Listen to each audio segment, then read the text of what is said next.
పరమాత్మ మనం నమ్మితే, ఒకసారి విశ్వాసం ఉంచితే స్వామి ఎలాగ మనల్ని ప్రేమిస్తాడు, మనల్ని ఉద్ధరిస్తాడు, మనకి మంచి దారి చూపిస్తాడు. ఈ జీవితానికి సాఫల్యం ఏమిటి అనేది క్లియర్గా మనకి అర్థమయ్యే పరమాత్ముడే గురువై చెప్తాడు, మనకు నేర్పిస్తాడు.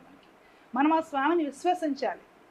అంత ప్రేమించే వాడి దగ్గర కూడా వెళ్ళేసేసి నాకు ఉద్యోగం రావాలి, నాకు అప్పులు తీరాలి, నేను ఇల్లు కట్టుకోవాలి, అందరూ కృష్ణుడి పూజ అంటే అది కూడా భక్తులు కూడా ఒక విధమైన స్వార్థం అవుతుంది. పరమాత్మని కృష్ణుడిగా యాక్సెప్ట్ చెయ్యి, ఆ ప్యూర్ హార్ట్ తోటి ఆ స్వామిని ప్రేమిస్తే, ఆ స్వామిని నమ్మి విశ్వసిస్తే, భాగవతాన్ని కానీ భారతంలో కానీ ఆ స్వామి లీలల్ని, మంచి జీవన సాఫల్యం కలుగుతుంది. క్లియర్గా పరమాత్ముడే గురువయ్యి హృదయంలో మనకు అన్నీ చెప్తాడండి. అన్ని సందేహాలు తీరుస్తాడు. ఎంత పెద్ద ఆపదలు వచ్చినా కూడా ఆయనే మనల్ని ఆదుకొని బయటేస్తాడు.